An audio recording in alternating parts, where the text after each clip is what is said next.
Good morning everyone. আর সবাইকে জানাই happy new year. রানি happy new year করো। Happy new year. Happy new year. এত দেরিতে গুড মর্নিং বলার কারণ হচ্ছে আজকে 1 জানুয়ারি আমার ঘরে পৌষ মাসে লক্ষ্মী পুজো। দেখো আমি সাজিয়েছি গুছিয়েছি, এই দেখো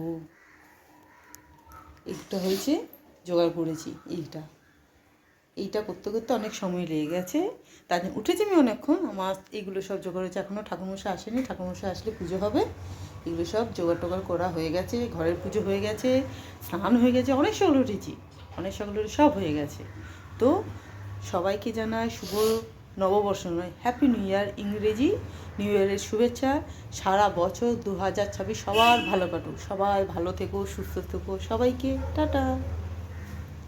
শুভ সন্ধ্যা বন্ধুরা। এই দেখো এখন সকালে পুজো হয়েছে, আর পুজো হওয়ার পর এখন হচ্ছে ঠাকুরকে গুছিয়ে তুলে ফেলতে হবে। এর কারণ হচ্ছে কারণ ঘরে জায়গা নেই, মানে এইটুকু জায়গা আছে, এবার ঠাকুরকে যে পেতে রাখবো তার উপায় নেই, জায়গা নেই, তো সমস্ত জিনিস সঠিক জায়গায় জায়গায় আবার সব তুলে রাখতে হবে। তো সারাদিন ভীষণ ব্যস্ত ছিলাম, ভীষণই ব্যস্ত ছিলাম। আর এই পৌষ মাসে লক্ষ্মী পুজোটা একটু সময় সাপেক্ষ, মানে একটু সময় বেশি সময় লাগে।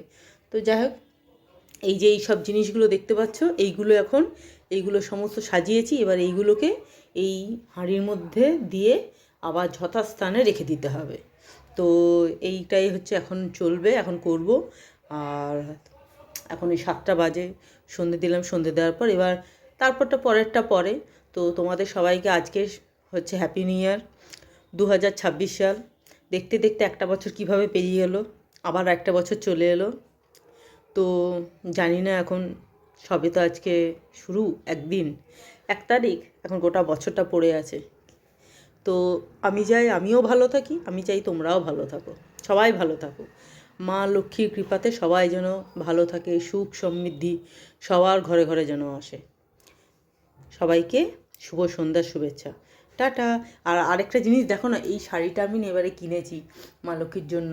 ওইটা তোমার, এটাকে বেনারসি শাড়ি, পিওর বেনারসি শাড়ি, মানে ঠাকুরের শাড়ি হয় জানো তো, ঠাকুরের অনেক রকম ছোটো শাড়ি হয় তো, কিন্তু এটা একদম ছোটো শাড়ি। এই বেনারসি শাড়িটা মা পরিয়েছে দেখো, একদম মিনিকারি নয়, এরকম বেনারসি, একদম পিওর বেনারসি। মানে কি বলো তো, এটা কোনো কাটছিট কাপড় নয়, এবার বেনারসি শাড়ি থেকে কেটে কুটে নিয়েছে তা নয়, কিন্তু একদম অরিজিনাল বেনারসি শাড়ি, একদম ঠাকুরের জন্যই তৈরি করা। মানে এখানে না, আমি বলেছিলাম যে এরকম পৌষ মাসে লক্ষ্মী পুজোর জন্য যে বেনারসি হয় সেরকম, বলে হ্যাঁ আছে। তো এই আমি অনেকগুলো কালার দেখিয়েছিল, তার মধ্যে আমি টুকটুকে লালটা নিয়েছি। তো এটা আমি এবারে ঠাকুরকে পরিয়েছি। কেমন হয়েছে জানিও, হ্যাঁ। সবাইকে টাটা।